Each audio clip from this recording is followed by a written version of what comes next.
สวัสดีครับสวัสดีครับสวัสดีครับสวัสดีครับสวัสดีครับสวัสดีครับสวัสดีครับสวัสดีครับแล้วกันนะมาลงใจโอ้นะ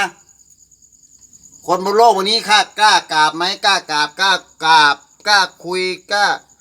ขอบคุณกล้าขอขอบคุณกล้าไหว้ไหมโอ้โถยึดมั่นถือมาในตัวเองเฮียควนตีนคนเราน่ะหมดตัวตนไม่ใช่เพราะว่าหายไปบนโลกใบนี้หรือว่าคิดว่าตัวเองไม่มีตัวตนไม่ใช่การหมดตัวจริงขั้นพื้นฐานในการขอบคุณครับสวัสดีครับกราบตัวนี้ตัวนั้นได้อะไรขอบคุณครับมันเป็นการรักลดอัตราตัวตนโดยอัตโนมัติเลยใครจะไหว้ตอบคุณหรือไม่มันเป็นเรื่องของเขานั่นคือเรื่องของเขาแต่เรื่องของคุณน่ะคุณมีใจเบิกบานแล้วนี่คือเรื่องง่ายกราบหมากราบหนึ่งกราบสองกราบสามโอเคครับพระหันพระหันพระหันยิ่งใหญ่เลยมานี่หนูมาเห็นไหมมันรักไหมมันรักเราไหมมานี่หนูมาเห็นไหมมึงไม่ด่าไปว่ามันเนี่ยเห็นไหมมันจะอยู่มึงไหมมันจะช่วยเหลือมึงไหมไม่คนเราอยู่บนโลกใบนี้ต้องพึ่งพาอาศัยกันดูแลน้ำใจกันนะทอดไมตรีจิตการทอดไมตรีจิตการทอดไมตรีจิตเนี่ยการทอดไมตรีจิตเนี่ยแค่ไหว้แค่นี้เองง่ายๆแค่นี้เองไหว้พอเรายกมือไหว้ไปตามสมมุติที่เราบอกว่าการไหว้กันเนี่ยในประเทศไทยเนี่ยมันเป็นเรื่องดีนะเป็นเรื่องดีที่เราถูกสอนมานะที่เราถูกสอนมาเป็นเรื่องดีเราคิดว่าการไหว้นี้เป็นเรื่องที่ดีเราก็เลยก็เช่นในเรื่องดีๆไงเห็นไหมกราบหมาถามว่าหมาเป็นอะไรไม่รู้พวกคุณทำได้อย่างนี้ไหมกราบอะไรมานี่เลยกราบต้นไม้แม่งเลยมากราบหนึ่งกราบสองกราบสามขอบคุณครับที่ให้ผลผลิตให้เป็นพริกให้ผมจะได้เอาของคุณเนี่ยเอาไปใช้ในชีวิตโลกใบนี้กูขายไส้กรอก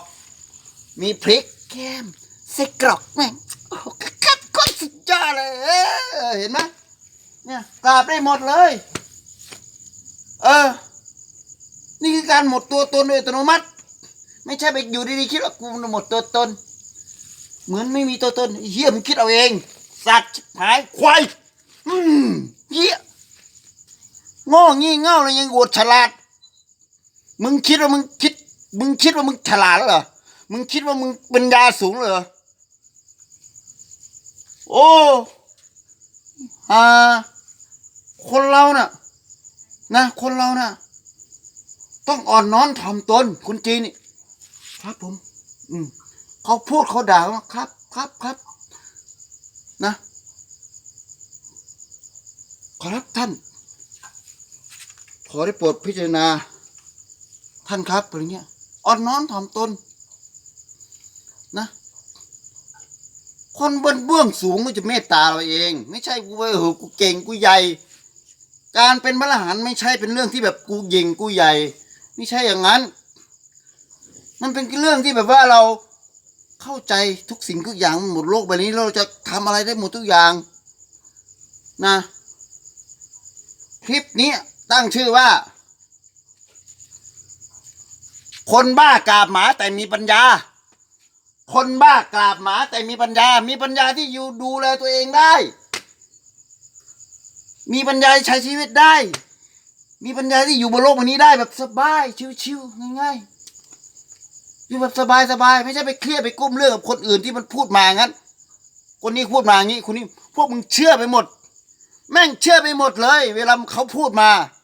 มึงเชื่อในภาษามึงรู้ตัวไอ้ควาย สัตว์ชิบหายโง่งี่เง่าโง่แล้วยังโง่ดักดานอยู่พวกมึงยึดมั่นถือมั่นโดยไม่รู้ตัวกูจะบอกให้พวกมึงยึดมั่นถือมั่นมันรู้ตัวเหี้ยอะไรคิดว่ามีเงินมีทองมีลูกมีเมียเฮ้ยโอ้กูบอกแล้วว่าคนที่จะมาเป็นพระอรหันต์ได้นะต้องมีการผ่านคัดกรองกูตอนนี้กูมีเลขาแล้วไอ้เจ๋งมีเลขากูจะคัดกรองก่อนคัดกรองว่ามึงอย่างนี้ไหมพอมาเจอกูเสร็จปุ๊บสั่งซื้อแฟลชไดรฟ์ไปนะสั่งซื้อแฟลชไดรฟ์ไปเสร็จปุ๊บกูจะเปิดตาที่3ให้พวกมึงเป็นพระอรหันต์ไปเลยนะแค่ตัวนี้มึงยังไม่มีปัญญาเลยในเรื่องโลกที่เอาเงินมาสั่งซื้อแฟลชไดรฟ์พี่ไปฟังนี่นะแค่5,000มึงก็หลุดพ้นไปแล้วไอ้เหี้ยเลยแต่พวกมึงปัญญามันน้อยปัญญาน้อยมากเหลือเกินเกิดความลังเลสงสัยไม่มั่นใจในตัวกูจะบอกให้มึงไม่มีความมั่นใจในคนเราถ้าไม่มีความมั่นใจในสิ่งใดสิ่งหนึ่งที่เราจะทำเนี่ยล้มเหลวกูบอกให้ล้มเหลว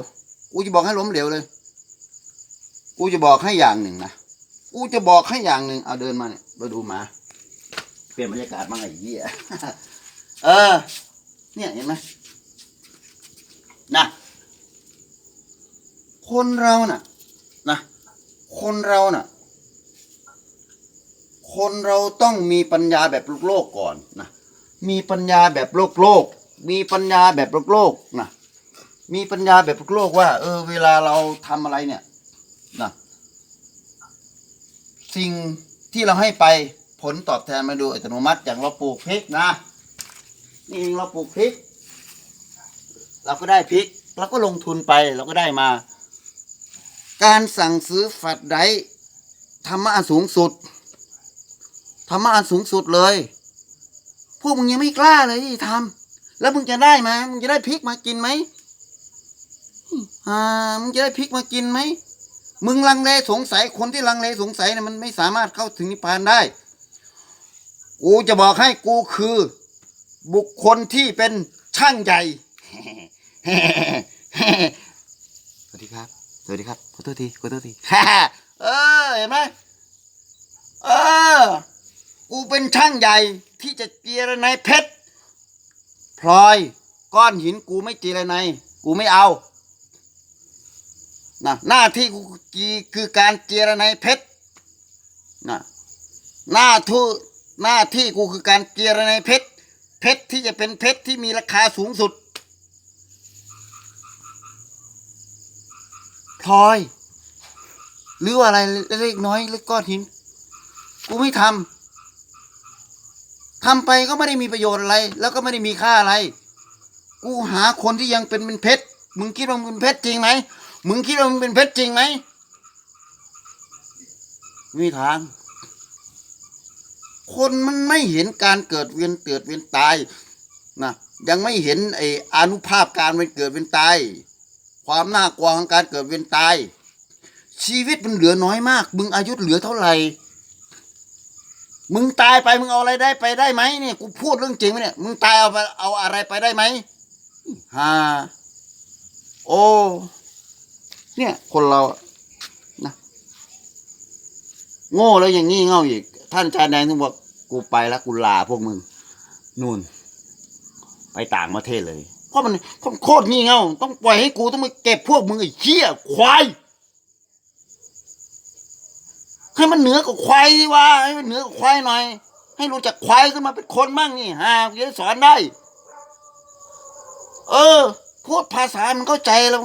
ก็ไปได้เลยเหี้ยนะแค่นี้ก็พอคนบ้ากราบหมาแต่มีปัญญาสูงสุดคือกูพระอรหันต์นั้นสูงสุดกูมีอภินิหารในการเปิดตาที่3ให้คนนั้นเป็นพระอรหันต์ในขณะ2 ชั่วโมงอย่างน้อย1 ชั่วโมงนั่นคือคนสูงสุดเก่งบรรลุไปเลยเปิดตาที่3ที่บ้านไอ้ต้นอยู่ที่ป่าละอูไอ้เหี้ยเขามาถึงบ้านกูเอานี่นั่นมาให้พวกมึงโง่งี่เง่ามาฟังมาค่อยๆอย่างนั้นอย่างนี้ไหมไม่มีทางมึงเข้าใจมึงก็โง่ ลูกศิษย์กูไปฟังนะมันเข้าใจไหนว่าสารมันเข้าใจแหละความเข้าใจคือความไม่เข้าใจเห็นไหมมึงเข้าใจก็โง่ไงเฮีย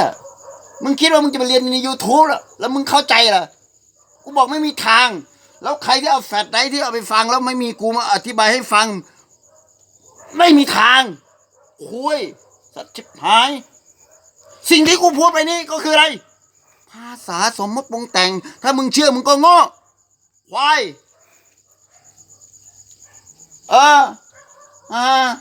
กระแทกก็เปล่าไอ้ห่ามึงสะกิดรู้ยังคำว่าควายชิบหายเนี่ยมันแปลไปได้อย่างอื่นก็ได้เช่นผมรักคุณครับเฮ้ยโต๊ะตู้เตียงโทรทัศน์ก็ได้เช่นกูจะเล่าให้มึงฟังนะพอเดี๋ยวจบคลิปกูจะเล่าให้มึงฟังมีอยู่บริษัทหนึ่งนะบริษัทใหญ่โตมากเลยเสร็จปุ๊บมีพนักงาน2 คนโคตรปิ๊งเลยยังกับนางสาวไทยอยู่คนหนึ่งอีกคนหนึ่งก็รองแต่ก็มองดูแล้วมันแตกต่างกันมากเลยคนนี้อันนั้นคนสวยคนนี้คนสวยน้อยหน่อยเสร็จปุ๊บญี่ปุ่นมาเลยเพื่อจะมาติดต่อบริษัทนี้สั่งซื้อสินค้า2 คนนี้ต้องไปต้อนรับมันต้องไปต้อนรับนะพอเข้ามาเสร็จปุ๊บนะคนไม่ต้องรับต้องมีอะไรนะพวงมาลัยไปยื่นให้รอต้อนรับเหมือนรอต้อนรับนายกรัฐมนตรีนั่นแหละพอมาเสร็จปุ๊บไอ้ห่านะไอ้คนที่เป็นเจ้าของบริษัทที่เขาจะมาสั่งซื้อสินค้าบ้านเราบริษัทใหญ่ของกูนี่